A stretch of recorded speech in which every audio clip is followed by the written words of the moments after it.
Hey, true believers. Today we are going over Batman and the Outsiders, issue 11. And of course, for this book, I had to get the variant done by Michael Golden.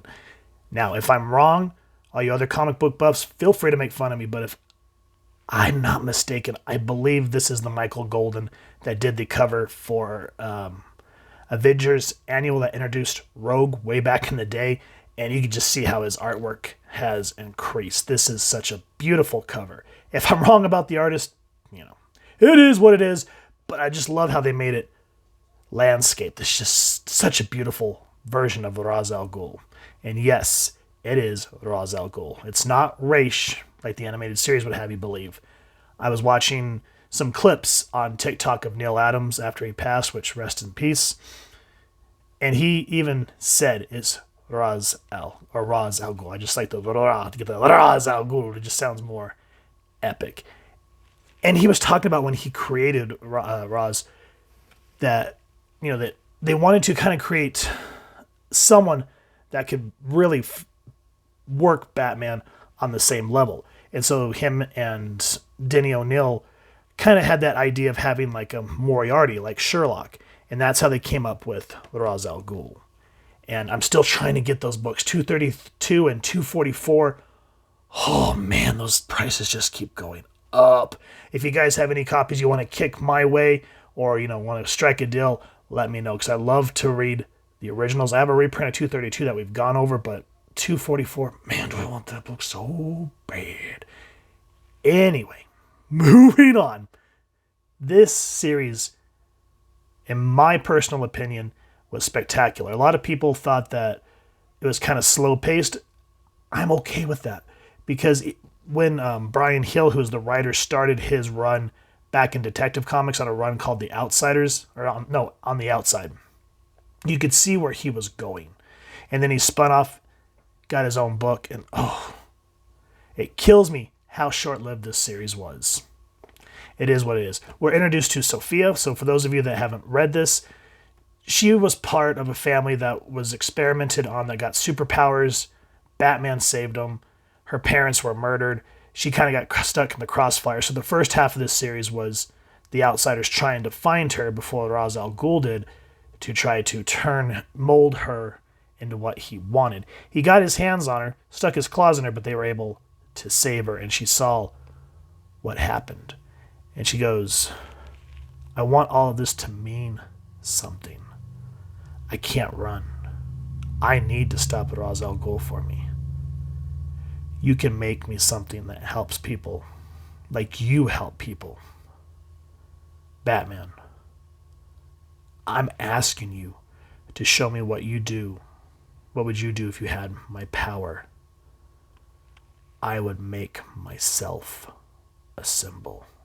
Ha! Just the way she says that, it's like you could just feel what Frank Miller was capturing in that moment when Bruce had that eureka moment when he's half dead in his father's study and the bat crashes through the glass. Just excellent, excellent way of calling back to the past. Now, before we get any more with Batman and Sophia, we kind of get into a clash between everything that's been happening between the Outsiders and the minions of Ra's al Ghul. Some terrible things, awful, awful things have happened. Caliber betrayed the team, took Sophia. Ishmael, Jefferson, for those of you who don't know who's Black Lightning, is a teacher in Metropolis. He annihilated the school with everybody in it. And it really broke him down for a minute and took Katana working with him to kind of bring him back from the brink. Karma. He was the main antagonist in the Detective Comics run called On the Outside. He got in Duke's head and made Duke doubt himself.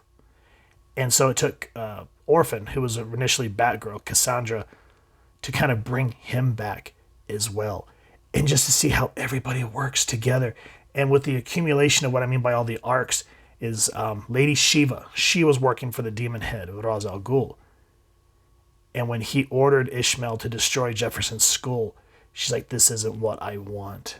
And so she's making a temporary alliance with Batman. And she's doing it because she loves her daughter, which we will get into in a minute. Now, with all that said, if you're not excited, then I don't know how to help you guys. This splash page, fantastic. Everything that's led up to this moment, awesome. This is A League of Their Own Part 4. This is Brian Hill, writer, Dexter Soy, artist, Veronica Gandini, colors, Clayton Cowles, lettering. There's everyone else working on the book, and Batman was created by Bill Finger with Bob Kane. And I like how we get these character panels of how everybody who has an issue with one another. It just, if you've read these, it really, you're just like, oh yeah, poop's about to get real. And I love how Shiva's just like, and you're holding back, Mr. Pierce. Why? Because the Lazarus effect has basically made Ishmael more human than human, to quote White Zombie there. And she's like, why are you holding back, Jefferson? Shiva, you can help me or you can be quiet, but I don't need a play-by-play. Love it. I love how Jefferson, everything, like he's been broke down. And even though he almost fell, he was able to collect himself. And, him and Batman have a lot of the same visions, but you can kind of see how he can step past his trauma, as where the murder of Bruce's parents sometimes does blind him. And again, between Karma and Duke and Orphan, just everything reaccumulating. Duke gets infected with this darkness. I can't remember what it's called, but it makes him more than just the symbol. These characters, when Duke was introduced in, what was that arc by Scott Snyder? Wasn't 0 Hour, damn it.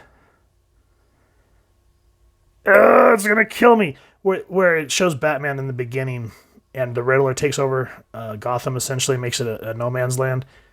It was like year zero year. There it is. And we meet Duke for the first time as a kid. We come to the present in, what was that arc called? Endgame, where Joker infects entire Gotham with Joker toxin. Duke's parents become infected, and Bruce can't save them, try as he may. So Duke's kind of become like a different project. Instead of being a Robin, this is a character that can go out in the day. And it's hit or miss on who writes him. When Snyder writes him, he's awesome. When Hill writes him, it's awesome. It's like they get in their heads. You can understand. You see Katana. You see Orphan. You see Lady Shiva. You see Bruce. You see Jefferson. And that's why some writers, when they get on a book, it's like you guys really need to go back and kind of get up on your A game. Because other than Suicide Squad, this is one of the other times that I've really seen Katana be amazing. And again, she's one of those underdog characters that I absolutely love. And anytime I see she's in a book, I'm just getting all like, hee hee hee hee hee hee. I wish they would give her a solo series and get somebody that understands her. Brian Hill, for God's sake. Tatsu is such an epic character, in my personal opinion. How she could be in the thick of battle, and she has that samurai mentality, so that she doesn't let her judgment, for the most part, cloud her judgment. Unlike Lady Shiva, who, even though she's trained, she lets her her passion, her anger sometimes blind her, and that's why she gets defeated, and why her daughter doesn't want to follow in her footsteps. As we're Tatsu here, she is enraged at Caliber for betraying this team. You lack discipline and honor. Slunk. Your greed and your stupid hair. Don't make me kill you. Now, with all that said, you're like, yeah, good guys are winning. Something happens that makes the team have to essentially let everybody go. And it's for a good reason. But here, as everything's kind of wrapping up, I like how Duke looks at Cassandra and says, your mother's here, fighting with Jeff. I know. Can we trust her? Yes. To be what she is. That's cold. That's cold. But she knows her mother. Her mother sold her to make her a weapon. She reminds me so much of Laura from X-23 in that regard, because, she was raised to be a weapon, and the mother was, the It was her mom because her mom carried her, but because she was inseminated. And for the first few years of Laura's life, she tried to be disconnected from her, but she couldn't. And you can kind of see that with Sheba, which again we will get into in a moment. Another thing is a great moment between Sheba and Jefferson. She's saying, why don't you kill Ishmael? He's taken so much from you. Mr. Pierce, don't tell me you've been infected by Batman's redundant rules. I have my own rules. He'll live, and he'll lead us to the Roz. Just great moments like that. That's what adds layer and depth to books. Stuff like that. Now, again, one last moment here. Shiva, Cassandra, I do not approve of you being another of Batman's little birds. But I am proud of you, and because I love you, I would like to join your cause. I don't know, that gave me shivers, y'all. That is some damn good writing.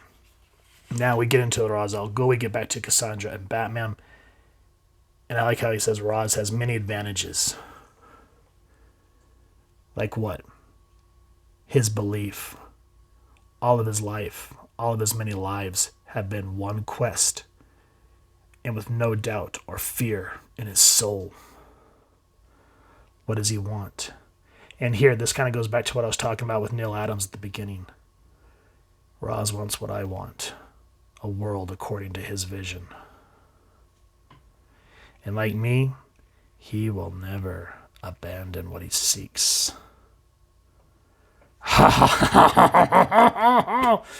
Damn good writing, guys. Now, is it like the next great American novel? No. But in terms of how characters are supposed to sound, how they're supposed to be, their beats, damn spot on, guys. This is probably one of my favorite runs. I'm going to have to go yell at my local comic shop because I got this book months ago. It's been over for a while now. I just have been trying to get through my backlog. And I think issue 17 was the last one. I went to my LCS, got 11, and that was it. I'm like, guys, what happened? So next time I'm there, I'm going to have to go back issue, dive into find the last 6 issues. And I'll eventually go over the past ones. I did have them up on my first YouTube channel, and then that went down. I don't want to get into that. Videos are gone, so I'm trying to do what I can to get this book out there for you guys to read. If you've enjoyed what you've seen, please, first and foremost, support your local comic shop and pick up a copy. Get the whole run, and if you don't want to do the singles, get it in the trade.